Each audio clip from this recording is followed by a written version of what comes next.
Live with your mom because she's poor? No way. I'll go only after she's dead. As soon as I brought up the idea of living with my mom, my husband blurted out those words. I was so taken aback by his rejection that I couldn't say anything more. But 6 months later, I would throw those words right back at him. He would regret his refusal, his face pale with shock. My name is Eva. I'm 45 years old. I met my husband, Nathan, who's 2 years older than me, while working as a kitchen staff member at a hotel. At that time, he was front desk staff, but now he's a concierge. He was quite handsome, fluent in languages, and really cool. After we got married, our daughter Heather was born, and I quit my job. Once Heather started elementary school, I began working part-time in the deli section of a local supermarket. We always dreamed of owning a home, but remained stuck in a rental apartment as time passed. We could have afforded a house if we had really tried, but we were comfortable where we were and ended up staying there for many years. Nathan wasn't keen on buying a house either. Maybe it was because we both had the idea of eventually moving in with our parents. Both of us being only children, we vaguely thought we'd end up living in one of our parents' homes. But we didn't get along great with our in-laws, so we never really discussed it in detail. My parents' house is about a 30-minute drive away, in a quiet, natural area. My father, who ran a confectionery shop, passed away 3 years ago, and we closed the shop then. My mother, in her 20s, lives alone and gets by on her pension. I used to visit her regularly, with Heather, but since she became a busy high school student with clubs and part-time jobs, we haven't been able to go together recently. I also increased my part-time hours to save for her education, so I haven't been able to visit my mom for a few months. Still, my mom is a bright and active woman, involved in hobbies and volunteer work. She's been healthy and hasn't really been sick, so I guess I wasn't too worried. But lately, I've been concerned because she hasn't contacted me. She used to send photos of her hiking trips and flower arrangement classes, which reassured me she was doing well, but that stopped. My emails went unanswered, and phone calls wouldn't go through. Something was wrong. After finishing my part-time job, I drove to her house. Her house, where I was born, is old, built by my father. Although the shop had been renovated a few times, the living space was mostly untouched, repaired only when absolutely necessary. As I parked in the driveway at dusk, I noticed it was dark inside, no lights on. Was my mom not home? She usually went out, but was almost always back by the afternoon. I pressed the doorbell, but there was no response. No sound of the chime inside. Maybe it was broken? Mom, I'm opening the door. I took out my key and opened the door. Entering the house, I was startled. Yikes! In the dim light, I saw a shadowy figure and involuntarily cried out. Startled by my voice, the figure turned around. Eva? Mom? As I approached the table where my mom was, I saw her holding a small sandwich in the dark. Mom, what's going on? Oh, sorry. I was just having my dinner. There was nothing else on the table, just that one small sandwich. I mean, why are you sitting in the dark? I thought nobody was home. Oh, yes, right. She seemed unlike her usual vibrant self, almost lifeless. I tried to contact you, but couldn't reach you by mail or phone. The electricity was cut off, so I couldn't charge anything. Sorry. Electricity cut off? Are you that short on money? Well, we were self-employed and the pension isn't much. To the point where you can't pay for electricity? We were never wealthy, but I didn't think we were that bad off. My parents paid for my vocational school and helped when I got married. They even spent generously on Heather. I felt ashamed for not knowing my mom's situation and for neglecting her. I took the bill from her and paid the electricity bill. I also bought food for the two of us. It would take a while for the power to come back, so I decided we'd have a dinner together. I called home, and Heather answered. I'm at Grandma's. There's a bit of a problem, so I'll be late coming back. Okay, I'll make something for dinner. Thanks, that would be a great help. She had grown into a good kid, despite a rebellious phase in middle school. Is your dad back yet? No, not yet. He's been coming home late, a lot lately. Leaving the house matters to Heather, I sat down to dinner with my mom, lit by an emergency lantern. In the lantern light, she looked thin and pale, much older than before, although it might have just been the dim light. Mom, are you feeling okay? I've been a bit off lately. Maybe it's my age. She smiled weakly, but seemed to enjoy the meal. Sorry, it's just supermarket food. No, it's been a while since I've had a full meal. What? Why are you so short on money? Had some expenses. Expenses? Big expenses can come up just from living, especially in an old house like ours. Things break and need repair, and I assumed that was where her money was going. Mom, if you're struggling with money, why don't we live together? I just said it naturally. Living apart, I can't keep an eye on her, but if we live together, we can share meals, and I can help with any repairs that are needed. But she said, It's okay. My fixed deposit will mature soon. I'll manage somehow. Besides, what would Nathan say? Indeed, I couldn't imagine my husband agreeing to it. He would definitely balk at spending even a penny on the repairs of an old house.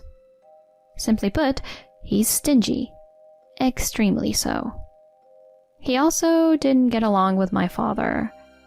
Dad had a craftsman spirit and high pride, so they often clashed.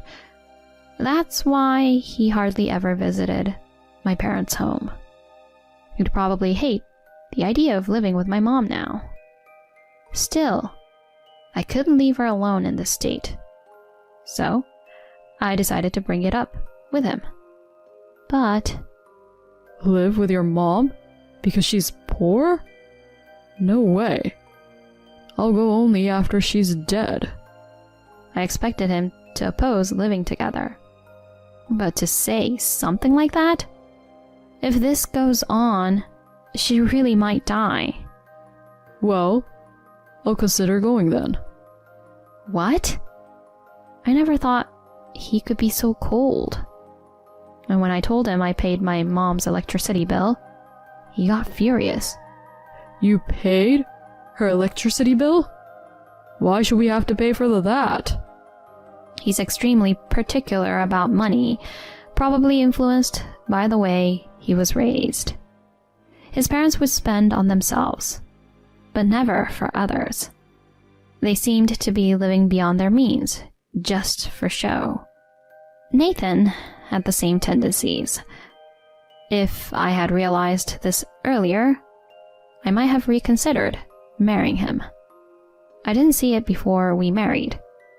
I remember, he was always well dressed, but he never treated me to a meal during our dates. And the gifts he gave for birthdays or Christmas were something a kid could afford with their allowance. It's not that these things are bad, but it always left me feeling uneasy. So it's typical of him to get angry about paying for my mother's electricity bill. But how can I just leave my struggling mom alone? Why do we have to take care of her? What? Are you telling me I can't help my own mother? I owe her for raising me, and we should do some filial duties, right? She didn't raise me. Are you being serious? My parents helped us when we got married and when Heather was born. Have you forgotten their kindness? Your parents never helped us. I never asked for their help. If they couldn't afford it, they shouldn't have done it. It's their own fault if they can't manage their finances. You actually think that way about my parents? Anyway, it's got nothing to do with me. There's no use arguing with someone like him. Even though I knew it was futile, my frustration didn't go away. As always, my daughter was the one who could lift my spirits. She had been difficult during her teenage years, but now she's a great person to talk to. Mom, I feel bad for Grandma. She must have overheard my conversation with Nathan. When he left the living room, she came in and said, "Use my part-time money. Let's help her." I hugged her without thinking. Thanks, sweetie, but it's okay. I have some savings, so we'll manage. You have savings? Otherwise, your dad would spend it all. He is generous with himself, isn't he? Laughing together with her made me feel a bit better. Plus, Grandma said her deposit is maturing soon. It's probably not much, but at the time I thought that way. Little did I know how well she had managed her finances. Eva, help me. It was 6 months later that Nathan came to me pleading. I had been visiting my mom regularly and helping her financially, and she was starting to recover. There was a reason why she had started to struggle with money, and it involved my husband. What's up? My parents are about to go bankrupt. I thought they were in deep debt. Their house and car never seemed to fit their means. I have to do something. Then, do something. How can I? Why not? Where would I get that kind of money? You have personal savings, right? You barely give me any of your salary for living expenses, so I've been managing with my part-time income. You're saving the rest, aren't you? Well, it's just... Please, help me. You want our family to shoulder your parents' debts? Remember how angry you got when I paid my mom's electricity bill? I was wrong about that. Please, I'm begging you. Let's live with my parents. What? I'll just return your words to you. Huh? I'm just giving you back the words you said to me. What? Did I say something? What? You don't remember? I haven't forgotten a single word. So, what did I... Live with your mom because she's poor? No way. I'll go only after she's dead. What? That's what you said. Well, Do you remember now? No, You said it was her fault that she couldn't manage her finances. Why don't you go live with your parents alone? And what will you do? I'm going to live with Heather at my mom's place. What? I'm saying I'll live with my mom. Are we going to live separately? Of course. You didn't help when my mom was in trouble. I have no intention of helping your parents. Besides, I plan to dissolve our marriage. What? I presented him with the divorce papers I had prepared. Why? Why don't you ask yourself? Ugh. Just then, Heather came in. Dad, this came for you. He turned pale as he saw the envelope in her hand and tried to snatch it back. She deftly dodged his attempt, and he stumbled and fell. Ouch. Did you read this? I took the envelope from her and pulled out the documents inside. Sorry, but I opened it. This is a notice from the credit company about your loan, right? What did you need to borrow money for so badly? It was necessary. Necessary for what? Let me guess. You gambled it all away, didn't you? How did you... Heather saw you entering a casino several times on her way back from her part-time job. What? Not just that. Your computer history is full of online casinos and horse racing sites. Don't use my computer without permission. I needed it for research. You won't buy me one. You work, don't you? I don't make enough to buy a computer. I'm even buying what I need for school myself. We're living mostly on Mom's part-time income because you don't contribute. I couldn't ask Mom to buy me a computer. And to think you have been gambling away your money. Heather. Defeated by his daughter's words, his shoulders slumped.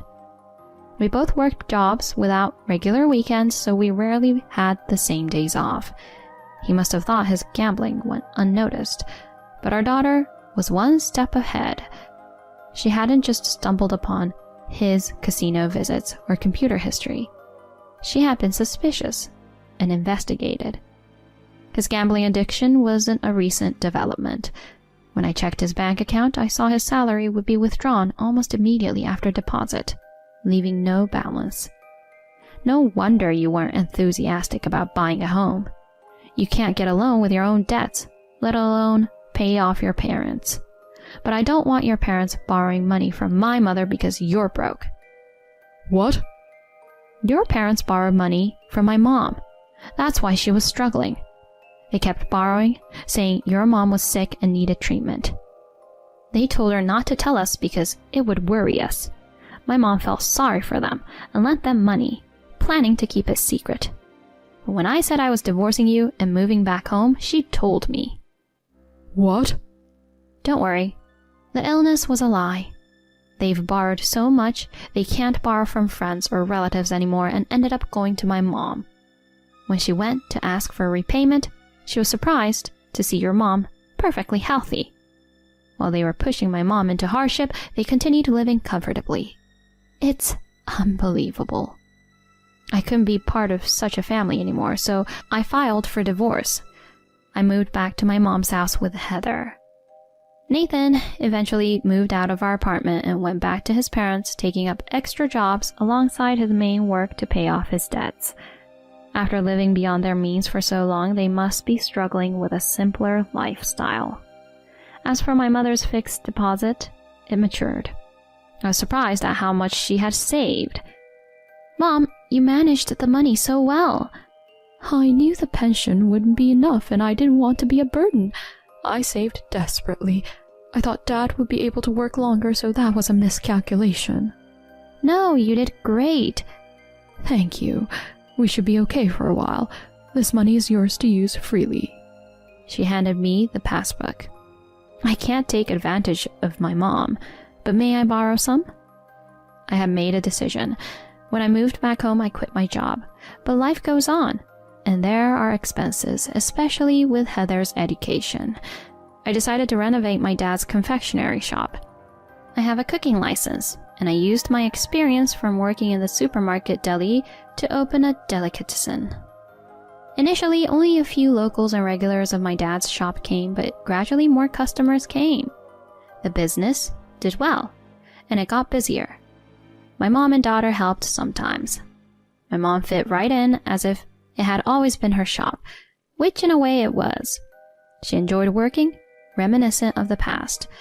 I never thought I would take over my dad's shop. I can't make sweets like him, but I plan to offer deli items and sweets. It's nice to have a delicatessen like that, isn't it?